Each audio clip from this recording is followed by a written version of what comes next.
फोंडा घाटाच्या 2 लाडक्या सुपुत्रांचा ऐतिहासिक नागरिक सत्कार सोहळा। बुधवारी 11 मार्च रोजी फोंडा घाट नगरीत उत्साहाचा महापूर पाहायला मिळाला। जिल्हा परिषद आणि पंचायत समिती निवडणुकीत निर्भळ यश संपादन केलेल्या श्री राजन उर्फ राजा बाळकृष्ण चिके आणि श्री पवन भालेकर यांचा भव्य नागरिक सत्कार मोठ्या थाटात संपन्न झाला। फोंडा घाट येथील पूर्णानंद हॉलमध्ये आयोजित या सोहळ्यासाठी ग्रामस्थांनी विक्रमी गर्दी केली होती। सत्कार समितीचे अध्यक्ष श्री अबू सावंत पटेल यांच्या हस्ते दोन्ही नवनिर्वाचित लोकप्रतिनिधींना सन्मानित करण्यात आले। फुलांच्या माळा, शाल आणि श्रीफळ देऊन ग्रामस्थांनी आपल्या नेत्याप्रती कृतज्ञता व्यक्त केली। हा सत्कार स्वीकारताना दोन्ही लोकप्रतिनिधींनी भावुक झाले होते। हा आमचा विजय नसून प्रत्येक फोंडा घाट वासियांचा विजय आहे आणि येणाऱ्या काळात गावाच्या विकासासाठी आम्ही कटिबद्ध राहू, असा विश्वास यावेळी राजन चिके आणि पवन भालेकर यांनी व्यक्त केला। असंच फोंड्याच्या भवितव्यासाठी आज राजन चिके आणि त्याच्याबरोबरची ही जी मंडळी आहे, आपण सर्व ग्रामस्थ त्याच्या पाठीशी राहिलो तर आपला फोंड्याचा नक्कीच विकास या ठिकाणी होईल, यात तीन मात्रही शंका मला वाटत नाही।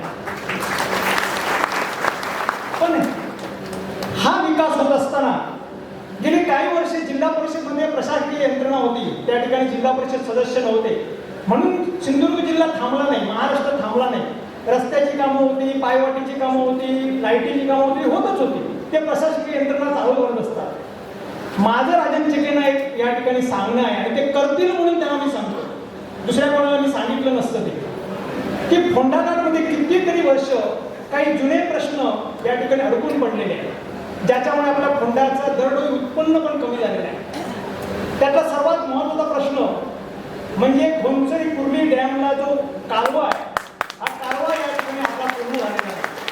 तुम्ही बघा, ज्या दिवशी धरण पूर्ण झालं त्या दिवशी तो डावा कालवा चालू झाला।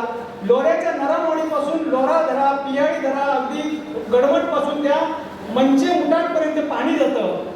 तिकडच्या लोऱ्याच्या नरामोडीच्या ज्या तिथल्या व्यक्तीचं जे दरडोई उत्पन्न आहे त्याच्यापेक्षा कमी दरडोई उत्पन्न माझ्या फोंडा घाटच्या बांधवांचं आहे। याचं एकमेव कारण आहे की फोंडा घाटमध्ये पाणी नाही। आज आपण फोंडा घाटमध्ये बोर मारली की 550 फुटापर्यंत पाणी मिळत नाही। हे एका एक कालव्यामुळे सुजलाम सुफलाम आपण फोंडा घाट होऊ शकतो। आज आपल्याला जर पाणी आलं तर असणारी आपली जी फक्त भातशेती आहे, ती भातशेती न होता आपण ऊसाचं उत्पन्न घेऊन याच्यामध्ये प्रत्येक शेतकऱ्याचं उत्पन्न वाढू शकतं आणि हा एकमेव कालवा या प्रत्येक घरामध्ये सोन्याचं पाणी, सोन्याचं पीक आणू शकतो। तर राजन चिकेंजवळ ही तळमळीची विनंती आहे की गेल्या 14 वर्ष थांबलेला कालवा या 1 महिन्याच्या चालू करा। संचित धरून गाव बाहेर आलं तर काय होईल याचे उदाहरण छोटंसं तुम्हाला सांगतो। देवाच्या कृपेने गंगोमाऊलीच्या साक्षीने आपल्या फोंडा घाटमध्ये 5 सिलिका माइन्स आहेत। 2 सिलिका माइन्स वरती कासारडा आणि तराळ्याचा भाग सुजलाम सुफलाम होतो।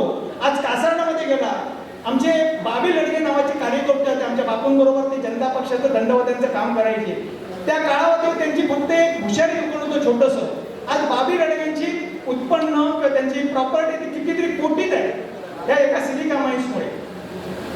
1 नंबर सिलिका माइन्स त्या ठिकाणी आपला गांगोवाडी चालू होते, त्या ठिकाणी असणारी स्टेट मायनिंग, त्याच्यानंतरची साकोळकर मायनिंग, त्याच्यानंतर एमएमसी मायनिंग, त्याच्यानंतरची गद्रे मायनिंग आणि त्याच्यानंतरची सिकोरेक्स मायनिंग, अशा 5 मायनिंग आपल्याला देवाने आपल्या फोंडा घाटमध्ये दिलेल्या आहेत। या 5ही मायनिंग इको सेन्सिटिव्ह झोनमुळे बंद आहे। जर इको सेन्सिटिव्ह झोन झाला तर हे मायनिंग तुम्ही म्हणाल की मायनिंग झाल्यानंतर सामंत साहेब मायनिंग घेतील, संजय आगरे मायनिंग घेतील, राजन चिके मायनिंग घेतील, रंजन नेरुरकर मायनिंग, असं काही नाहीये। तुमची जर 12 एकर जमीन जर असेल, 4 शेतकऱ्यांची मिळून जर 12 एकर जमीन असेल तर गव्हर्नमेंट तुम्हाला स्वतः मायनिंग तुमच्या नावावरती देते। एक मायनिंग म्हणजे 200 कुटुंबांची पोषणाचं साधन आहे। त्या मायनिंग चालू झाला तर आज फोंडा घाटच्या बाजारपेठेतली मरगळ आलेली आहे। तुम्ही फोंडा घाटचा सोमवारचा बाजार बघा, देवळाच्या खाली थोडासा बाजार होतो, देवळाच्या वरचा बाजार सोमवारी पण बंद असतो। ही मरगळ आपल्याला दूर केली पाहिजे। राजन चिके या फोंडा घाटवाल्यांनी तुमच्यावरती अतोनात प्रेम केले। आदल्या दिवशी पैसे कोणी म्हटले ते पैसे नाही, पण तुमच्यावरती प्रेम करून तुमच्या पाठीशी खंबीरपणे उभे राहिले, म्हणून आज तुमचा एक कुठेही जिल्ह्यात घडलेला न घडलेला कार्यक्रम या फोंडा घाटमध्ये पाहायला मिळतो। तर ह्या सर्व रसिक प्रेक्षक, या सर्व माझ्या ग्रामस्थांना त्यांची जी ग्रोथ आहे, त्यांची जी आर्थिक उन्नती आहे ते करण्यासाठी ह्या गोष्टी आपल्याला कराव्या लागतील आणि तुम्ही कराल म्हणून मी तुमच्यासमोर मांडतोय।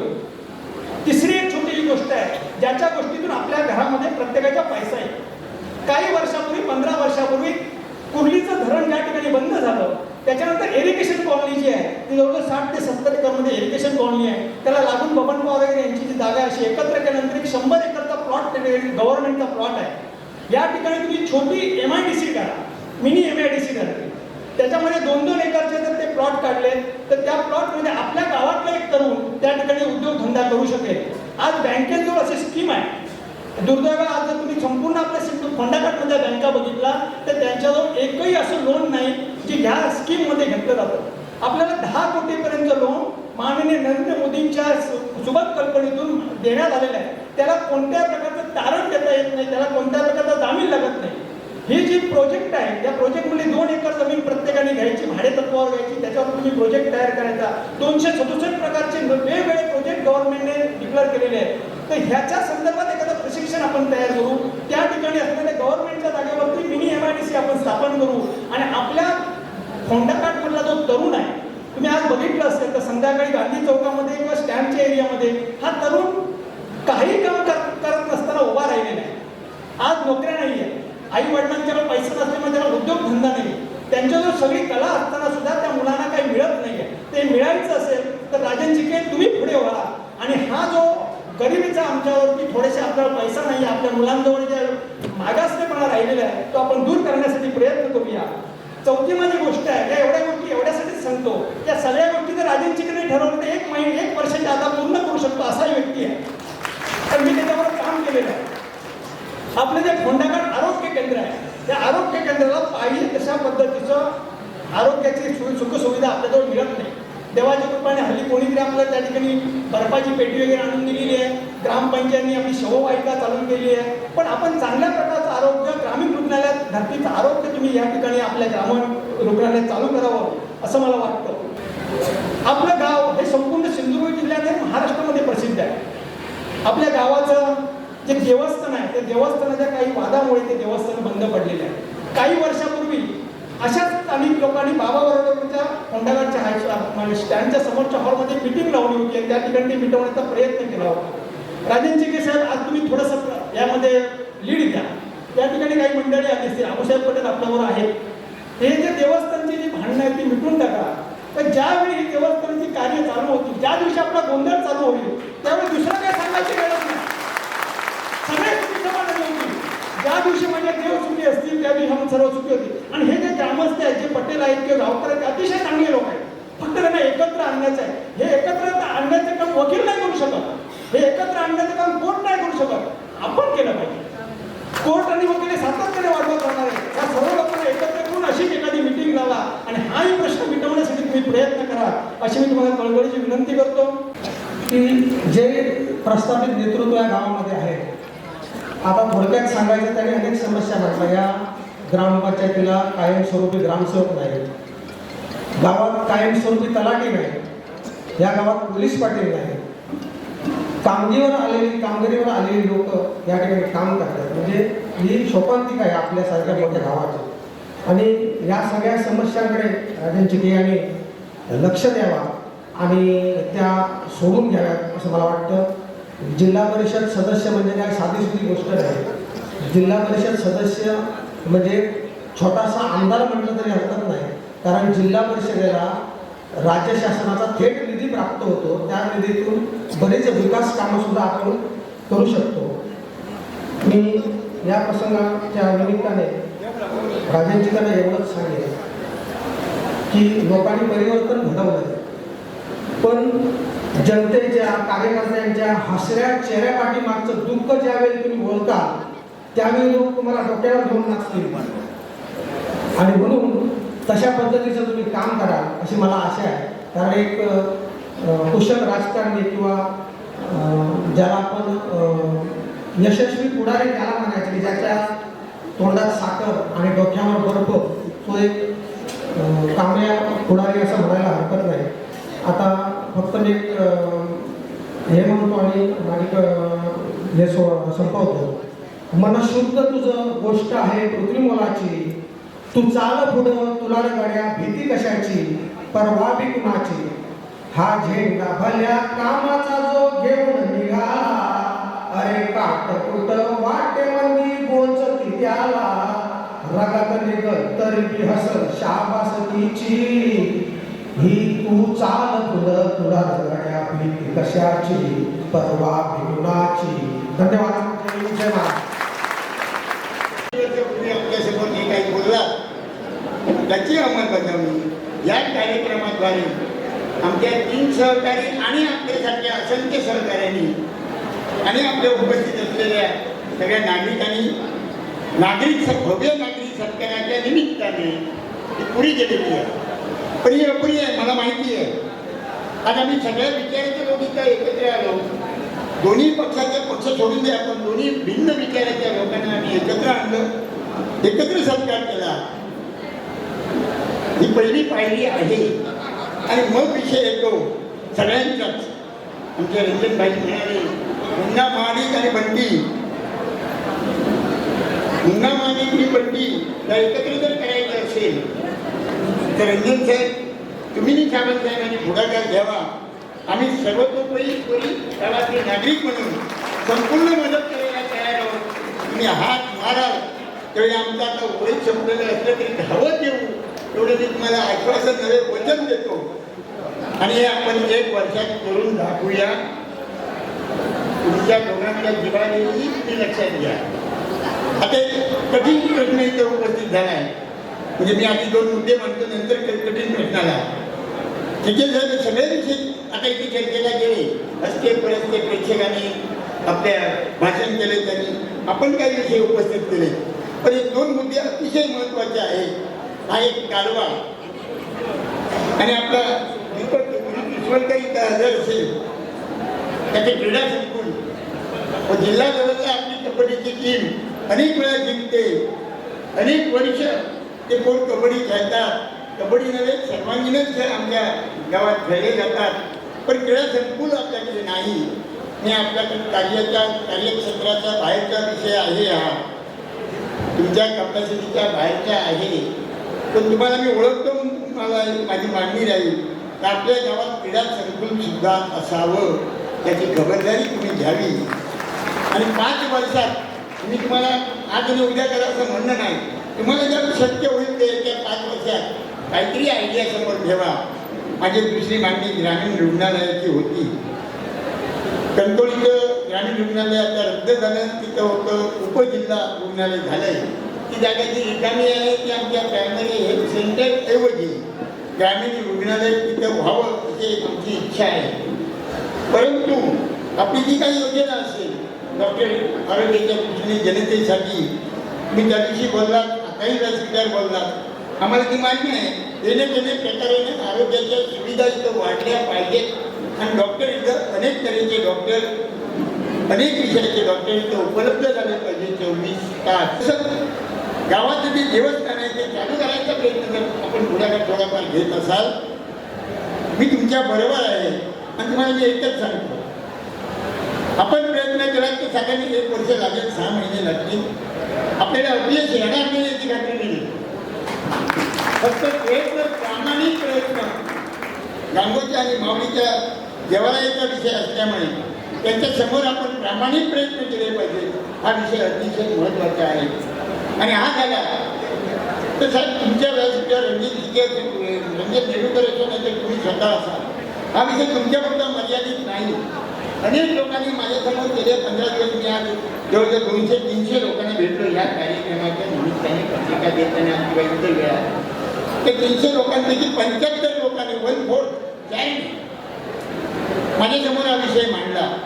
जर 10,000 वस्ती असेल आणि 5,000 जेंट्स असतील तर हा 2,000 लोकांचा विषय आहे असं मला वाटतं. आज या ठिकाणी माझा जो नागरी सत्कार जो काय करण्यात आला तो इथे बसलेल्या प्रत्येकाचा नागरी सत्कार आहे. केवळ माझा नागरी सत्कार नाही, इथे बसलेल्या प्रत्येकाचा हा मान सन्मान आहे. आणि ही सन्मान घेण्याची वेळ माझ्यावर आहे. तुम्ही बसलेल्या सर्व ग्रामस्थांमुळे आलेली आहे. तुम्हाला मित्र मुलापासून स्टेजवर बसलेल्या प्रत्येक व्यक्तीने किंवा प्रत्येक वक्त्याने एकच सांगितलं की राजकारण हे त्या 8 दिवसापुरतं असतं. याच्यानंतर येणारा प्रत्येक दिवस किंवा माझ्या आयुष्याची पुढची 5 वर्ष मला जी तुम्ही संधी दिली आहे त्यात राजकारण बाजूला ठेवून आपण फक्त समाजकारण आणि तुमच्यासाठी मला जो कसा आहे प्रत्येक माझ्या आयुष्यात एखादा क्षण येता येईल यासाठी मी कायम कटिबद्ध आहे आणि त्याच्यासाठी मी येणाऱ्या प्रत्येक वेळी मी तुमच्या सोबत आहे, तुमच्या सुखदुःखात मी तुझ्या सोबत आहे. त्याच्यानंतर बोलायला गेलं तर बरंचसं काहीतरी आहे. आता ह्याच्यानंतर येणारी प्रत्येक माझ्या आयुष्यातील 5 वर्ष असतील त्यासाठी विकास हा एकच अजेंडा घेऊन त्याच्यापुढे मी चालेन.